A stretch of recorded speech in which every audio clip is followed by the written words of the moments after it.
నమస్కారం అండి. Welcome to extra. అందరూ బాగున్నారు కదా? సోషల్ మీడియా ప్రొఫైల్ వల్ల నష్టం ఏముంది అని చెప్పి ఇన్ని రోజుల నుంచి అనుకున్నాం కదా. ఒక పక్క సోషల్ మీడియా వల్ల అయితే ఖచ్చితంగా పిల్లలు తప్పుదారి పడుతున్నారు. దాంట్లో అయితే డౌట్ అయితే లేదు. రీసెంట్గా 370 మిలియన్ ఫైన్ ఏదో వేశారు కదా మెటా వాళ్ళకి. ఇంకొకటి ఏంటంటే ఇప్పుడు సోషల్ మీడియా ఉన్నటువంటి వాళ్ళు ఎవరైనా సరే అమెరికాలో మీ వీసాలకు ఎక్స్టెన్షన్కి వెళ్ళినప్పుడు మీకు ఖచ్చితంగా ట్రబుల్ అయితే అవుతుంది. అదేంటి సోషల్ మీడియా ఉంటే ట్రబుల్ ఎందుకు అవుతుంది అంటే బిజినెస్‌లు పెట్టారు చాలామంది. సో, మనకి ఇన్‌స్టాగ్రామ్ ఏదైతే డబ్బు సంపాదించుకోవటానికి వాడుతున్నామో, అదే ఇన్‌స్టాగ్రామ్ ఇప్పుడు కొంప ముంచుతుందనమాట.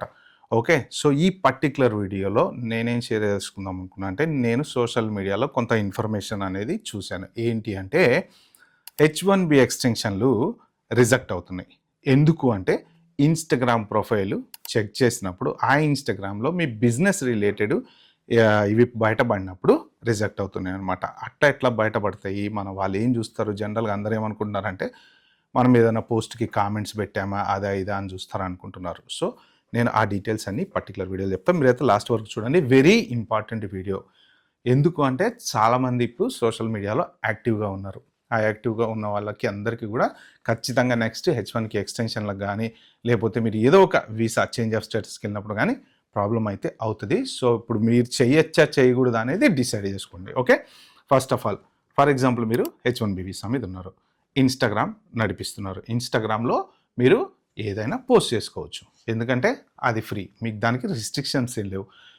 నేను అన్నం తిన్నా, లేచా, బయటకెళ్ళా, వాకింగ్‌కెళ్ళా, నడిచెళ్ళా, అదెళ్ళా, ఇదెళ్ళా ఏమైనా ఫోన్ చేసుకోవాలి. పిల్లలతోటి, ఫ్యామిలీతోని స్పెండ్ చేశా. No problem. బట్ ఒకవేళ అది మానిటైజ్ అయింది. మీ ఇన్‌స్టాగ్రాము మీ వ్యూస్ ఎక్కువ వచ్చో, అది వచ్చో, ఫాలోవర్స్ వచ్చో మానిటైజ్ అయింది. మానిటైజ్ అయ్యి మీరు దాని మీద మనీ మేకింగ్ స్టార్ట్ చేద్దాం అనుకుంటున్నారు. మీరు H1 మీద ఉన్నారు కదా. సో, మీరు దాంట్లో మనీ మేకింగ్ అనేది చేయకూడదు. H1 రూల్ ప్రకారం ఏంటంటే మీరు ఏ కంపెనీకి అయితే మీ H1B వీసా ఉంటుందో ఆ కంపెనీకి మాత్రమే మీరు పనిచేయాలి. ఇన్‌స్టాగ్రామ్‌లో మానిటైజేషన్ అయిన తర్వాత మీ పేరు మీద అకౌంట్ క్రియేట్ చేసుకొని మీరు బ్రాండ్ ప్రమోషన్ చేస్తూ డబ్బులు సంపాదించుకున్నారనుకోండి, ఖచ్చితంగా అది బిజినెస్ కిందకి వస్తుందన్నమాట. అంటే you are violating your visa rules. Simple example చెప్పాలంటే మొన్న సారా గొన్జాలెస్ ఎక్స్పోజ్ చేసినటువంటి ఫుడ్ ట్రక్ వీడియో ఒకటి ఉంది కదా. దాంట్లో ఆమె ఏం చెప్పింది, ఇన్‌స్టాగ్రామ్‌లో నువ్వు వంటలు చేస్తున్నావనో ఇంకొకటనో మా బిజినెస్ ఉంది, మేము ప్రమోట్ చేస్తున్నాము అనేసి వీడియోలు పెట్టుకున్నారనో. సో, అవన్నీ ఒకవేళ గనక వాళ్ళు యూఎస్‌సిఎస్ వాళ్ళు గనక చూసి ఇది బిజినెస్ రిలేటెడే వస్తుంది అని అనుకున్నారనుకోండి, ఖచ్చితంగా ప్రాబ్లమ్ అయ్యేటువంటి అవకాశం ఉంది. అది ఎగ్జాంపుల్.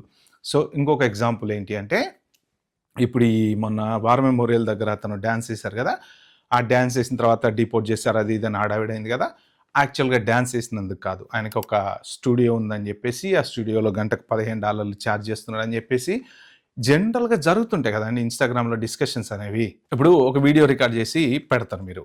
పెట్టంగానే దానికి ఎవరో కామెంట్ పెడతాడు. అన్న ఎక్కడన్నా మీ స్టూడియో నేను డాన్స్ నేర్చుకుందాం అనుకున్నా అంటే, నువ్వు పలానా చోటుకొచ్చి నేను గంటకు $10 ఛార్జ్ చేస్తాను. ఒక మెసేజ్ పెట్టారనుకోండి మీరు, అయిపోయి ఖతం. బిజినెస్ కిందకి వస్తది అది. ఖచ్చితంగా బిజినెస్ కిందకే వస్తది. మీరు డాన్స్ యేసుకొని పెట్టండి. అది మీరు రన్నింగ్ చేస్తూ పెట్టండి, డాన్స్ యేసుకొని పెట్టండి, లేకపోతే వంట చేస్తూ పెట్టండి. నా ప్యాషను నేను వంట చేస్తున్నా అని పెట్టండి. ఎప్పుడైతే మీరు బిజినెస్ ప్రమోషన్ అనేది చేస్తారో అప్పుడు మీరు బిజినెస్ కిందకు వస్తుంది అది. అండ్ ఒక చిన్న క్విక్ పాస్, చాలామంది చూస్తున్నారు వీడియోస్ కానీ ఎవరు సబ్స్క్రైబ్ చేసుకోవట్లేదు. సో ప్లీజ్ నా వీడియోలు కనుక మీకు వర్త్ అనిపిస్తే, వాల్యూ ఉంది అని అనిపిస్తే ఖచ్చితంగా సబ్స్క్రైబ్ చేసుకోండి. అలాగే లైక్ ఇవ్వండి. జస్ట్ ఒక లైక్ కొట్టారనుకోండి, కింద ఫ్రీయే కదా, మీరు డబ్బులు ఇచ్చేదేం లేదు. లైక్ కొట్టి ఫోన్లో కనుక చూస్తున్నారంటే హైప్ ఉంటుంది కదా. హైప్ చేస్తే ఏంటంటే వీడియో కొంచెం ఇంపార్టెంట్ మ్యాటర్ కాబట్టి ఒక నలుగురికి అయితే షేర్ అవుతుంది అనమాట. ఓకే, ఇంకా మనం టాపిక్లోకి వెళ్ళిపోదాం. ఓకే, H4EAD వాళ్ళు కూడా, H4EAD కాదు, H4 వాళ్ళు కూడా మీరు గుర్తుపెట్టుకోండి. లేడీస్ చాలామంది ఈ మధ్యన ఇన్‌స్టాగ్రామ్‌లో నాకు ఒక ఆమె కామెంట్ పెట్టింది, సార్ నేను ఇట్లా ఇన్‌స్టాగ్రామ్‌లో యాక్టివ్గా ఉన్నా, నాకు చాలామంది ఒక 50,000 మంది ఫాలోవర్స్ ఉన్నారు, నన్ను బ్రాండ్ ప్రమోషన్ చేయమని అడుగుతున్నారు, నేను సో అండ్ సో వీసా మీద ఉన్న బ్రాండ్ ప్రమోషన్ చేయొచ్చా? నేనైతే చెప్పా, అమ్మ ఇక ఇది నీ ఓన్ డెసిషన్, రూల్ ప్రకారం అయితే చేయకూడదు. ఎందుకు అంటే బిజినెస్. ఒక్కసారి మీరు బిజినెస్లోకి వచ్చారు అంటే అయిపోయింది కథం. ఎప్పుడైనా నెక్స్ట్ టైం మీ వీసాకి వెళ్ళినప్పుడు వయలేషన్ అవుతుంది అనమాట.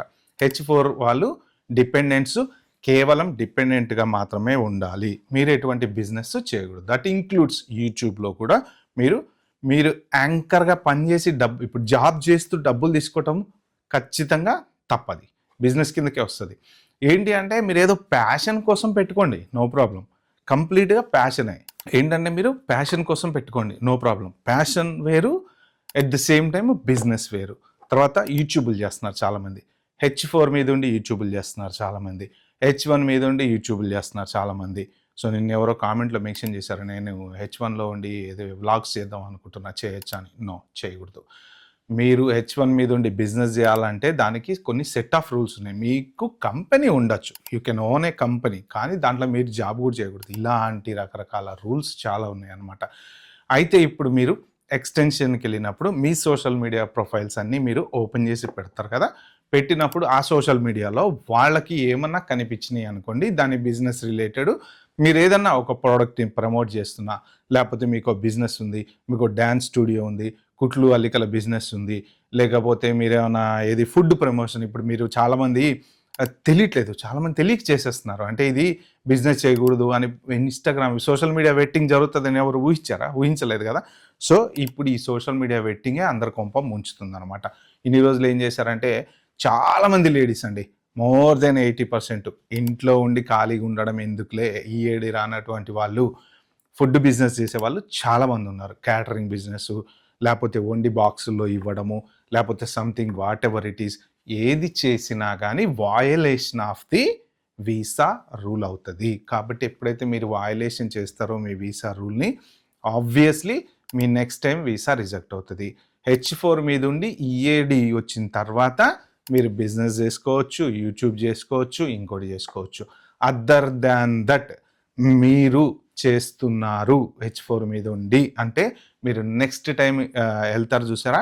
ఇప్పుడు అందరివి చెక్ చేస్తున్నారు. ఇప్పుడు మా హస్బెండ్ H1 మీద ఉన్నాడండి, ఆయన ఒక్కడిదే చెక్ చేస్తారంటే లేదు. మీ H4 ప్రొఫైల్ కూడా చెక్ చేస్తారు సోషల్ మీడియా. అందరివి పెట్టాలి. ఓకే. H1 మీద ఉండి లింక్డ్ఇన్ ప్రొఫైల్ ఎలాగైతే వాళ్ళు హిస్టరీ చెక్ చేస్తున్నారో, అంటే మీ జాబు, మీరు ఇప్పుడు లింక్డ్ఇన్ ప్రొఫైల్ కంపల్సరీ చెక్ చేస్తున్నారు. ఓపీటీ వాళ్ళు, స్టెమ్ ఓపీటీ వాళ్ళు జాగ్రత్తగా గుర్తుపెట్టుకోండి. H1 వెళ్ళే వాళ్ళు ఎవరైనా సరే, కొత్తగా ఈ ఇయర్ H1Bకి వెళ్ళే వాళ్ళు, మీరు గన ఫేక్ ఎక్స్పీరియన్స్ పెట్టి మీ పిటిషన్ అప్లై చేస్తే మాత్రం ఖచ్చితంగా రిజెక్ట్ అవుతుంది. ఎందుకంటే మీ లింక్డ్ఇన్ ప్రొఫైల్కి మీరు చేసేటువంటి జాబ్కి మ్యాచ్ చేస్తున్నారు. నాకు ఒకతను మొన్న పెట్టాడు, మా ఎవరైతే కంపెనీ అతని కాంట్రాక్టింగ్ చేపిస్తుందో స్టూడెంట్, వాళ్ళు 11 ఏళ్ళో ఎంతో పెట్టారంట. ఈ అబ్బాయి మాస్టర్స్ అమెరికాకు వచ్చి నిన్నగా మొన్న తిప్పి కొడితే 3-4 ఏళ్ళు అయింది. సార్ ఇప్పుడు ఏం చేయాలి సార్ అని అడుగుతున్నారు అనమాట. 11 ఇయర్స్ దొంగ ఎక్స్పీరియన్స్ పెట్టి ఆ కంపెనీ వాళ్ళు CV పంపించారంట. ఇతను సెలెక్ట్ అయ్యాడు, కాంట్రాక్ట్ చేస్తూనే ఉన్నాడు, వర్క్ అయితే చేస్తూనే ఉన్నాడు, నో ప్రాబ్లం. బట్ ఏంటి అక్కడ చీటింగ్, మిస్రిప్రజెంటేషన్. సో ఇలాగా మీరు ఏ మిస్రిప్రజెంటేషన్ చేసినా, మీ బిజినెస్ చూపించుకోవడానికి ఇన్స్టాగ్రామ్లలో పెట్టినా, ఎందుకంటే ఒకవేళ మీరు ప్రొఫైల్ డిలీట్ చేసినా, వీడియోలు డిలీట్ చేసినా, ఏం డిలీట్ చేసినా, వాళ్ళు గనక రిట్రీవ్ చేయాలి అంటే గవర్నమెంట్ కంపెనీని అడిగైనా చేపించుకుంటుంది. అది మన దగ్గర నుంచి డిలీట్ చేస్తాం కానీ డేటాబేస్లో ఖచ్చితంగా ఉంటుంది మీరు ఏది డిలీట్ చేసినా. అదైతే గుర్తుపెట్టుకోండి. మీరు అందరూ ఏమనుకుంటున్నారంటే సోషల్ మీడియా వెట్టింగ్ అంటే ఏమనుకుంటున్నారు? సింపుల్గా పోయి ట్రంప్కి అగైనెస్ట్కి ఏదైనా కామెంట్ పెట్టామా, లేకపోతే అమెరికాకి అగైనెస్ట్కి ఏదైనా కామెంట్ పెట్టామా, లేకపోతే ఇంకోటికి గురించి ఏమైనా తప్పు పెట్టామా, లేకపోతే ఏమన్నా దేని గురించి అన్నా తప్పు మాట్లాడామా, ఇది అనుకుంటున్నారు. ఇది కాదు, వయలేషన్ ఆఫ్ ది లా అనేది అక్కడ వాళ్ళు ఖచ్చితంగా చూస్తున్నారు అనమాట. అది మీరు గ్రీన్ కార్డ్కి వెళ్ళినప్పుడు కూడా వర్కౌట్ అవ్వచ్చు. మీరు H1 మీద ఉండి ఏదైనా బిజినెస్ చేశారనుకోండి, ఇన్స్టాగ్రామ్ ప్రమోషన్లో, బ్రాండ్ ప్రమోషన్లో బిజినెస్, మీరు మళ్ళీ green card I-4, I-5 apply చేసుకుని వెళ్ళినప్పుడు అప్పుడు సోషల్ మీడియా వెట్టింగ్ కూడా ఉంది కదా, అప్పుడు చేసినా కానీ నువ్వు H1B మీద ఉండి బిజినెస్ ఎట్లా చేసినావు భయ్యా, మరి కథం కదా, కరెక్ట్ కాదు కదా, అంటే నువ్వు లాని వయలేట్ చేస్తావు కదా, అదనమాట. పోర్ట్ ఆఫ్ ఎంట్రీలో కూడా మీ ఫోన్ చెక్ చేసినప్పుడు మీ ఫోన్లో ఏమైనా దొరికినాయి అనుకోండి, మీ బిజినెస్ రిలేటెడో, మీరు ఏదైనా ప్రమోట్ చేస్తున్న వీడియోలో, ఫర్ ఎగ్జాంపుల్ ఇప్పుడు మీరు ఇన్స్టాగ్రామ్లో పెట్టుకుంటారండి, నాది ఏదో బిజినెస్ ఉంది, ఆ బిజినెస్లో నేను ఇక్కడ ఇది చేస్తున్నా, అది చేస్తున్నా, చాలా బాగుంటుంది, మీరు చూడండి, ట్రై చేయండి, టెస్ట్ చేయండి, వీడియోలు పెట్టుకుంటారా. అయ్యే వీడియోలు ఇన్స్టాగ్రామ్లో పోస్ట్ చేస్తుంటారా, ఫోన్ యూజ్ చేస్తారు కదా చాలామంది పోస్ట్ చేసేది యూట్యూబ్ షార్ట్లలో, ఇన్స్టాగ్రామ్లలో, వాటిల్లో. అప్పుడు ఏంటి, వాళ్ళు పోర్ట్ ఆఫ్ ఎంట్రీలో మీ ఫోన్ చెక్ చేసినప్పుడు దాంట్లో ఒక వీడియో కనిపించింది అనుకోండి, నేను మా రెస్టారెంట్లో మంచిగా వండుతా చూడండి, ఇక్కడ మా దాంట్లో chicken biryani famous, mutton biryani famous, మీరు రండి తినండి, మా రెస్టారెంట్ అందరికీ మంచిగా ఇది చేస్తుంది, ఫుడ్ బాగా చేస్తుంది, చాలామంది రివ్యూలు ఇచ్చారు చూడండి అంటే మీరు బిజినెస్ చేసినట్టు వస్తుంది. అక్కడ మీ రెస్టారెంట్కి మీరు ప్రమోషన్ చేసుకున్నట్టే ఉంటుంది. చేసేదేమో H1B జాబు ఒక కంపెనీలో, రెస్టారెంట్కి చికెన్ బిర్యానీ ప్రమోషన్ చేసుకున్నారు. మరి వాళ్ళు పోర్ట్ ఆఫ్ ఎంట్రీలో చూస్తారనుకోండి, ఖచ్చితంగా అది ప్రాబ్లమే అవుతుంది కదా. సో ఇలాగా ఏవైనా సరే మీకు ఎనీ సైడ్ బిజినెస్, అది ఇన్స్టాగ్రామ్ కానివ్వండి, యూట్యూబ్ కానివ్వండి, ఇంకోటి కానివ్వండి, మీ వీసా వాయిలేట్ చేసి కనుక చేస్తే ఇప్పుడు H1B వాళ్ళు ఎటువంటివి చేయకూడదు, F1 వాళ్ళు ఎటువంటి మానిటైజేషన్ చేయకూడదు. F1 వాళ్ళు కూడా మీరు ఫన్కి షేర్ చేసుకోండి, ఓ చదువు గురించి షేర్ చేసుకోండి, లేకపోతే రోడ్ల మీద ఏదైనా జరుగుతున్నా షేర్ చేసుకోండి. ఫన్కి షేర్ చేసుకోవటం is completely different to make a brand promotion. So okay, మీకు ఫాలోవర్స్ పెరిగిన తర్వాత మీరు బ్రాండ్ ప్రమోషన్ కోసం కింద జాయిన్ పెట్టండి, ఎక్స్క్లూజివ్ కంటెంట్ $2 కట్టండి, $3 కట్టండి అని చెప్పి పెడతారు చూసారా. ఎక్స్క్లూజివ్ కంటెంట్ పెట్టినా కానీ మీరు ఎనీ సార్ట్ ఆఫ్ ఈవెన్ $1 సంపాదించినా సరే, నెల మొత్తం మీద $1 ఇన్స్టాగ్రామ్లో సంపాదించినా సరే, యూట్యూబ్ షార్ట్లో సంపాదించినా సరే, మానిటైజేషన్లో మీరు టిక్ టాక్ తీసుకోండి, ఇంకోటి తీసుకోండి, వాట్ ఎవర్ ఇట్ ఈస్, ఏదైనా సరే మీ వీసాకి ఎగైనెస్ట్గా మీరు ఈఏడి వచ్చిన తర్వాత చేయడం వేరు, ఈఏడి రాకుండా చేయడం వేరు. బట్ అది కూడా మీరు ఇప్పుడు ఓపీటీ ఈఏడి ఉంది కదా అని ఏది పడితే అది చేస్తా అంటే అది కూడా కరెక్ట్ కాదు. కాబట్టి జాగ్రత్తగా చూసుకోండి. బిజినెస్లు ఏమైనా చేసే వాళ్ళు ఎవరైనా ఉంటే మాత్రం నెక్స్ట్ టైం మీ వీసా ఎక్స్టెన్షన్లోకి వెళ్ళినప్పుడు సోషల్ మీడియా వెట్టింగ్ అవుతుంది కాబట్టి ఖచ్చితంగా మీకు ప్రాబ్లం అవ్వచ్చు. ఆ బేసిస్ మీద మీ వీసాలు రిజెక్ట్ చేస్తున్నారు. ఓకే, కావాలంటే మీరు గూగుల్లోకి వెళ్ళి చెక్ చేసుకోండి. ఓకే అండి, వీడియో మీకు నచ్చితే లైక్ చేసి subscribe my channel. Thank you, bye, have a good day.